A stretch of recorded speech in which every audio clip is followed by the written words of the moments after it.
And the Trump effect continues. FBI Director Christopher Wray announced his resignation effective at the end of President Biden's administration, stepping down before President-elect Donald Trump's inauguration.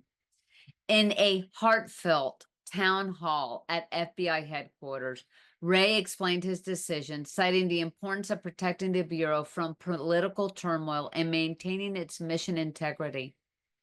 He emphasized his love for the agency and its people, prioritizing the FBI's independence in the face of increasing external pressures.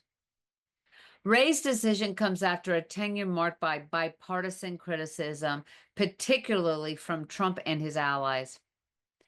Appointed by Trump in 2017 after the dismissal of James Comey, Wray managed to navigate political tensions under both Trump and Biden. However, Trump has long signaled his intent to replace Wray, naming Kash Patel as his pick to lead the FBI. Patel, a controversial figure to say the least, from Trump's first term, has been meeting with senators ahead of his potential confirmation. Wray's leadership was challenged further in 2022 when the FBI executed search warrant at Trump's Mar-a-Lago estate, investigating his handling of classified records. This incident intensified criticism from Trump and his allies with accusations of political bias against the FBI. Attorney General Merrick Garland defended Wray's service, praising his integrity and commitment to upholding the FBI's independence and the rule of law. The resignation clears the path for Patel, who has pledged sweeping reforms and has expressed intentions of retribution against those he believes undermine Trump.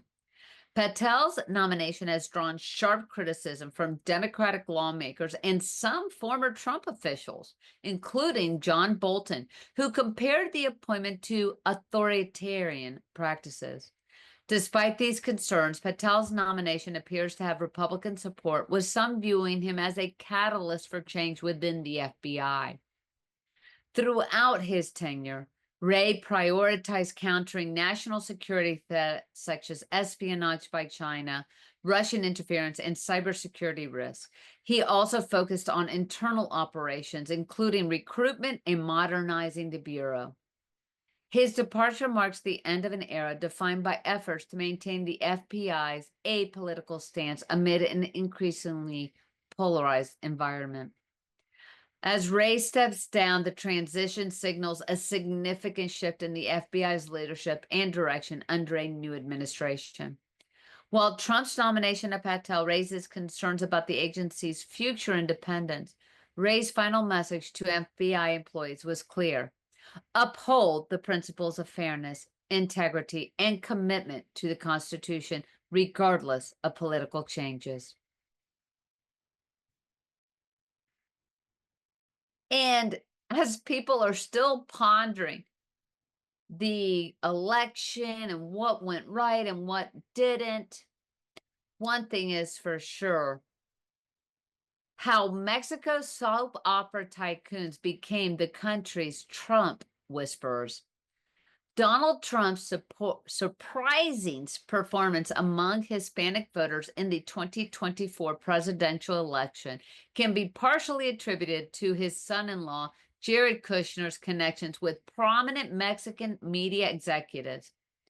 A report by the Wall Street Journal revealed that Alfonso de Angoitia and Bernardo Gomez, influential figures in Grupo Televisa, played a critical role in arranging a high-profile interview with Univision's Enrique Acevedo. The interview gave Trump significant exposure to Spanish-speaking audiences and bolstered his appeal among Hispanic voters. The media executive's ties to Kushner date back to Trump's first administration and coincided with a shift in Televisa Univision's editorial strategy. Amid concerns about losing influence and access to major political figures, the network's board pushed for more centrist news coverage.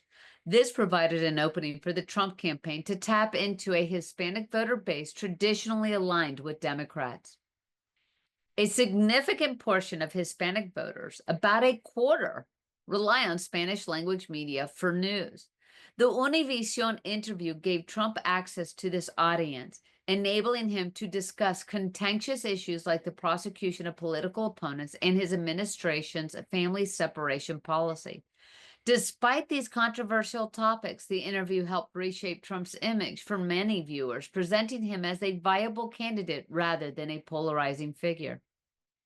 Within Televisa Univision's newsroom, the interview sparked shock and criticism.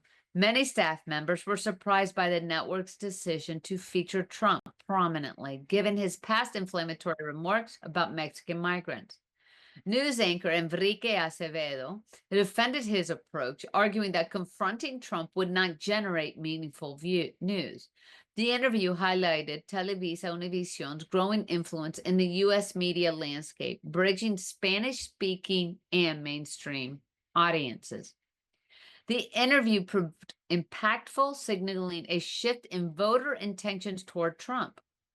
According to Televisa Univision's executives, the data showed that Trump's outreach efforts resonated with Hispanic voters. His messaging, combined with the platform provided by the interview, contributed to his ability to garner significant support from a demographic that tended to lean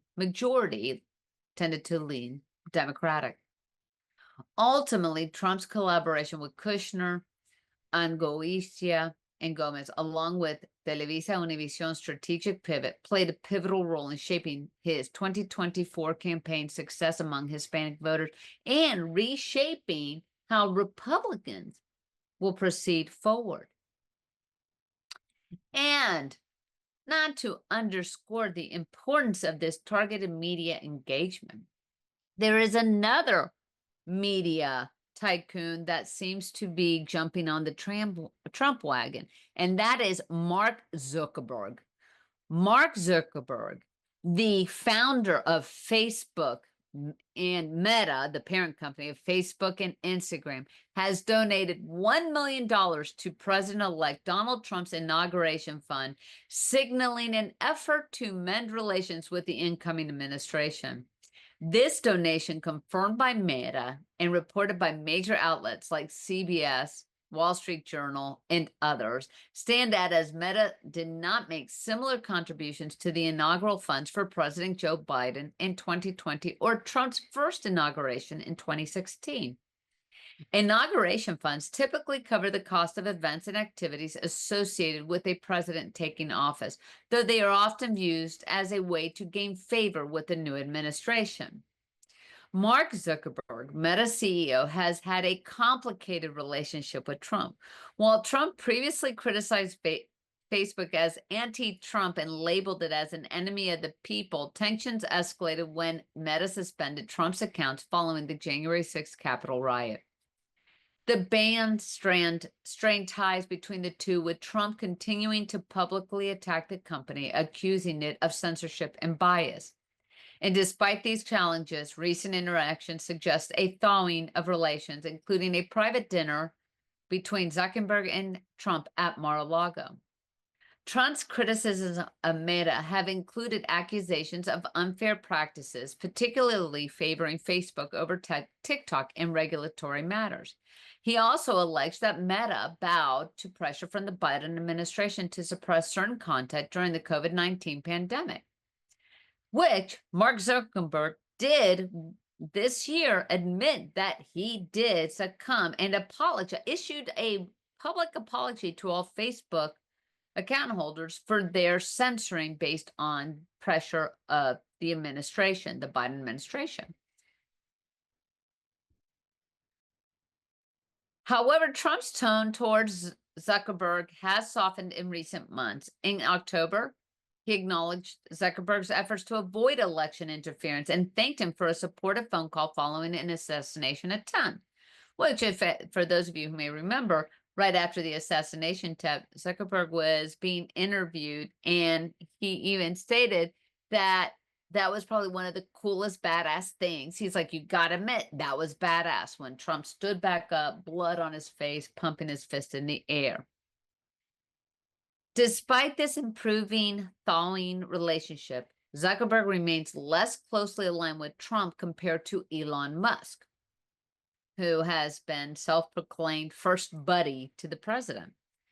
The Tesla CEO and owner of X, formerly Twitter, and the SpaceX program, Musk has been a significant financial backer of Trump's campaign and is set to lead a new Department of Government Efficiency, or DOGE, under the incoming administration. The contrast highlights Zuckerberg's more reserved support with no apparent partnership akin to Musk's prominent role in Trump's political operations. The dynamics between Zuckerberg, Trump, and Musk underscore the evolving relationship between tech leaders and politics. While Trump and Zuckerberg have been a gradual reapproachment, it remains a stark departure from Musk's close ties to the president-elect. In fact, rumors have that Elon is spending so much time at Mar-a-Lago that he's looking to buy a property close by. And meanwhile, the much publicized cage fight between Zuckerberg and Musk, which once symbolized their rivalry, seems to be indefinitely postponed, leaving questions about how these tech titans will navigate their roles in a politically charged landscape. Or, rather than a politically charged landscape, perhaps finally, we, the people, are starting to see the change that we all wanted, in that the division, the divisiveness, the hatred, and the fear is starting to cease, because the reality is we have more in common than we don't, and it's time that we are a united States of America.